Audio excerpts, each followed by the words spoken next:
some people come with a kind of eloquence. They're wanting to impress you with their big words. Some are coming with some kind of wisdom. They want you to see that they're really smart or enlightened in some way. But he says in 1 Corinthians chapter 2, verse 2, I, however, have resolved to know nothing among you except Christ and him crucified.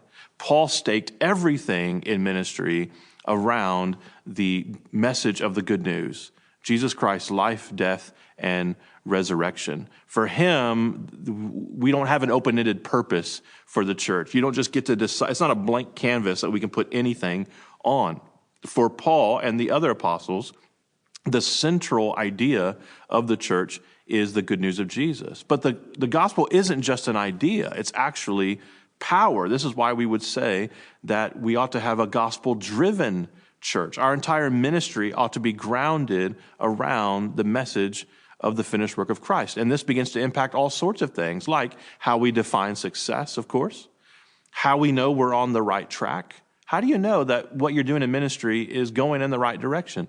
The good news actually defines that and shapes that for us. In this course, I want to share with you how we might begin to interpret not just the broader shape of church ministry, but also all the little ups and downs and in and outs of ministry, the difficulties, the hostilities, the criticisms, just the discouragement and the disappointment, and of course, suffering. What it means to be a pastor, what it means to be a Christian, in fact, where you go for your validation, for your fulfillment, for your joy, all of that, every aspect of ministry and of the minister himself ought to be driven by the finished work of Jesus, by the good news, the gospel of Jesus Christ. A ministry driven by the work of Christ is biblical ministry. It's the biblical kind of ministry.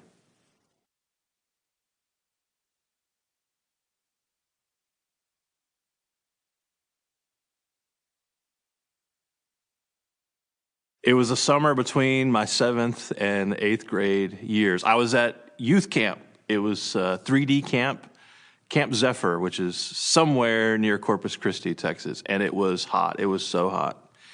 And every morning I would get up and go out to a picnic table out on the campground with my Bible and a country time lemonade and have my morning devotions. Now you might think, man, you sound like a really spiritual kid. You sound like you're really spiritually mature for your age. But the reality was I was trying to impress a girl.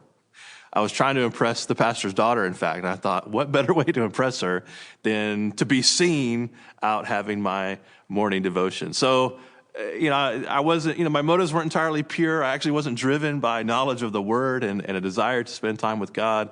I was trying to be impressive. But one morning, as I was going through my morning devotions there at that picnic table, drinking my country time, looking at my Bible, I found myself in a passage in Exodus where God calls Moses into ministry. And I found it really peculiar. It began to stand out to me in ways that it never had before. I was somewhat familiar with the story. It's the story of the burning bush and the call upon Moses to go demand the freedom of the Israelites from Pharaoh. So it was a story I'd heard since, Sunday school. But there was something about it this morning that began to do an extraordinary work in my heart. The exchange between Moses and God was very pronounced for me. Even things like Moses saying, I'm slow of speech. Now, we don't know exactly what he was referring to there. It could be a speech impediment. It could have just meant that he wasn't eloquent or he didn't feel eloquent or equipped to speak publicly, that sort of thing. But a lot of us think maybe it was a speech impediment of some kind.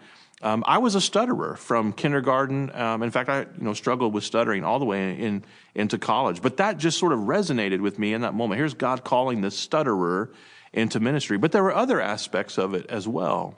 Moses saying things like, who am I? There were issues of identity and validation, things that kind of laid uncovered in my own heart. This text began to kind of peel back these long dormant insecurities and timidities in my own life. And in one moment, I had no clue whatsoever about pursuing any kind of ministry, especially at that age. And in the next, I believed that God was saying, you, Jared, I'm calling you into church ministry.